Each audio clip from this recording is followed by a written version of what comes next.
مرزا اسد اللہ خان غالب.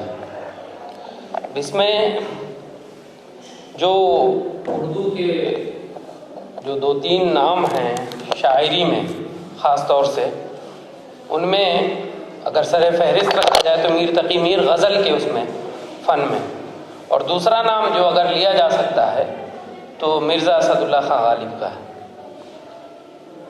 غالب یہ تخلص ہے. تخلص سمجھتی ہیں؟ ہاں، ایک شاعر کا نام ہے، جیسے یہ نام ہوا ان کا، یہ تخلص ہے غالب. میر تقی نام ہے، میر ان کا تخلص ہے، تو تخلص اس کو کہتے ہیں. اب آگے بڑھتے ہیں. مرزا اسد اللہ خان غالب کا شمار اردو کے عظیم ترین شعراء میں کیا جاتا ہے. عظیم ترین مینس بڑے شعراء میں سے. وہ 1796 عیسوی میں آگرہ میں پیدا ہوئے. غالب نہایت اعلیٰ ذہن کے مالک تھے، مزاجاً خوددار اور بزلہ سنج تھے. بزلہ سنج مینس خوش مزاج، ٹھیک ہے، باتوں میں جیسے ہنسی مذاق نہیں ہوتی ہے اس ٹائپ میں بزلہ سنج کہتے ہیں. ملنسار ٹائپ میں، یا ہنسی باتوں میں جن کی ظرافت تھی، باتوں میں ہنسی، مطلب بات میں جیسے ہوتے ہیں نا کچھ لوگ ایک تو بہت سیریسلی بات کرتے ہیں، اور کچھ لوگ جو ہے تو باتوں میں اپنے بات کو بھی سیریسلی کرتے ہیں، لیکن بات میں تھوڑی سی ان کی جو مٹھاس اور وہ ہنسی بھی رہتی ہے شامل، تو اس کو بزلہ سنج کہتے ہیں. انہوں نے شاعری میں ایک نئے طرز کی بنیاد ڈالی. شاعری بہت طریقے سے ہوتی تھی، لیکن ایک دوسرا پیٹرن انہوں نے شاعری میں اپنایا. خیالات کی تازگی، مطلب جو تھاٹ ہوتے تھے اس میں انہوں نے نیا پن لایا، ٹھیک ہے. اور اسی طریقے سے موضوعات کی رنگا رنگی، جیسے پہلے ہوتا تھا عام طور پر کہ جیسے ٹاپکس ہے، کوئی غزل ہے مثال کے طور پر. اب غزل کے معنی پہلے جو اصل ہوتے تھے وہ یہ کہ اپنے کسی عاشق کے بارے میں بات کرنا، اس کے خوبصورتی اور ساری چیزوں کی تعریف کرنا. لیکن غالب کے ہاں صرف بات ہی نہیں رہ گئی محبوب سے، بلکہ اس میں ٹاپکس میں کیا دوسری چیزیں بھی آنے لگی. سیاسی حالات اور معاشرتی حالات، اس طریقے سے کچھ غربت، اس طریقے کا تذکرہ ان کے ہاں ملنے لگا. فکر کی بلندی، ایک تو ہوتا ہے جیسے بہت نیچی سوچ کے ہے، ایک ہوتا ہے بڑی سوچ. تو غالب کے ہاں آپ کو جو ملے گا وہ سوچ میں بلندی ہی ملے گی آپ کو.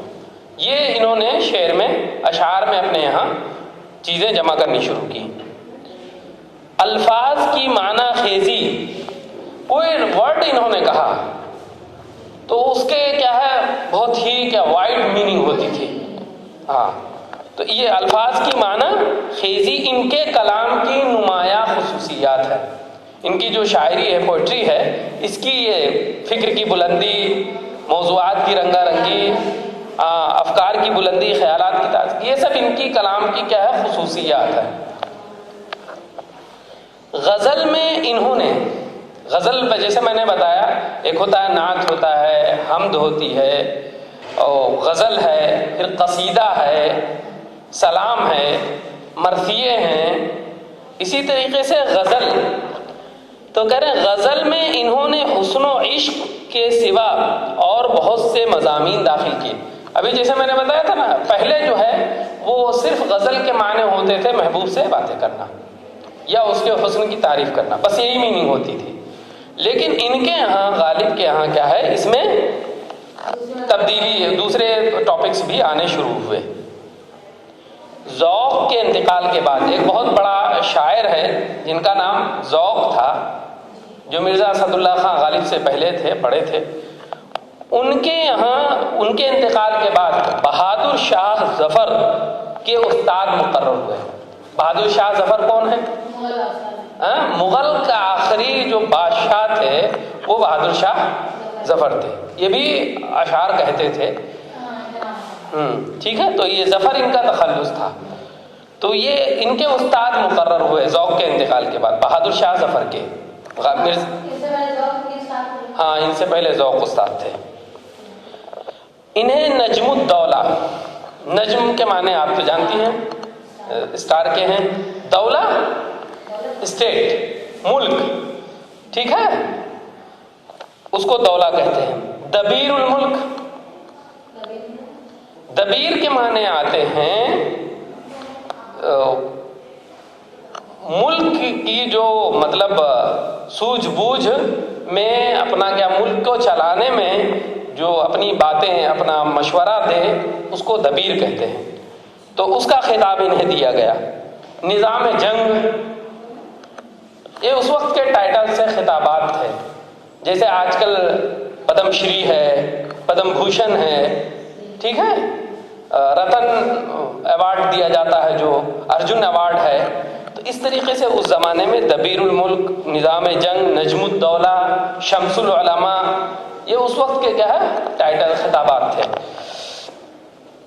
تیموریہ خاندان کی تاریخ نویسی پر بہادر شاہ ظفر نے پینشن مقرر کی تھی. مغلیہ سلطنت سے پہلے تیموری خاندان بھی تھا ہندوستان کے اندر، ٹھیک ہے. تو اس خاندان کی جو ہے انہوں نے بیبلوگرافی، تاریخ، ہسٹری لکھی. تو اس پر بہادر شاہ ظفر نے، کیونکہ بادشاہ تھے اس وقت، تو انہوں نے ان کی ایک پینشن کیا ہے مقرر کر دی تھی. اب یہ وہ اردو کے عظیم شاعر کے علاوہ عظیم نثر نگار بھی تھے.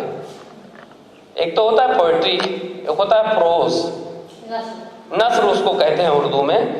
تو جہاں انہوں نے شعر و شاعری میں اپنا لوہا منوایا، بہت اعلیٰ پیمانے کی شاعری، اسی طریقے سے انہوں نے پروز میں بھی کیا ہے نام پیدا کیا.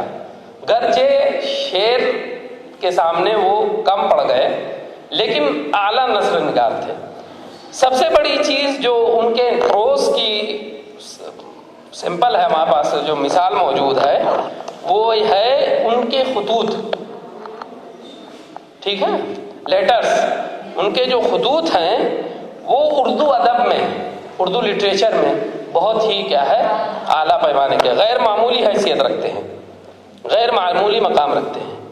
1869 میں دہلی میں ان کا انتقال ہوا. آگرہ سے، آپ کو معلوم ہے پہلے مغلیہ سلطنت کا جو ہے کیپٹل تھا آگرہ، اس کے بعد پھر کہاں منتقل ہو گیا؟ دہلی منتقل ہو گیا. بہادر شاہ مرزا اسد اللہ خان غالب مائگریٹ کر کے کہاں؟ پھر دہلی چلے گئے. اب دہلی میں کیونکہ اس وقت رنگا رنگی تھی، کیپٹل تھا، جیسے آج کل دہلی ہے ہمارے لیے، تو آپ دیکھیں گے دہلی میں بہت سارے جابس کے اپرچونیٹیز بھی رہتی ہیں، اور وہاں محفل بھی اپنا مطلب بہت بھیڑ بھاڑ. اب جو ہے یہ پھر وہیں پہ مقیم ہو گئے. دہلی ان کو اتنا پسند آیا کہ وہیں ہو گئے. اچھا، مرزا اسد اللہ خان غالب کی جو ہے زندگی میں اتار چڑھاؤ ہوتا ہے، ٹھیک ہے. بہادر شاہ ظفر کیونکہ مغلیہ سلطنت کے آخری بادشاہ تھے، اس سے پہلے ہی انگریزوں نے یہاں پہ اپنا دبدبہ ایسٹ انڈیا کمپنی کے ذریعے شروع کر دیا تھا. شروع میں تو ان کے حالات ٹھیک رہے، پینشن ملتی رہی، مغلیہ سلطنت سے ساری چیزیں ٹھیک ٹھاک رہی. لیکن جب انگریزوں نے تختہ پلٹ کر دیا اور مغلیہ سلطنت کا خاتمہ کر دیا، تو پھر ان کے ساتھ کیا ہے دقتیں آنی شروع ہو گئی.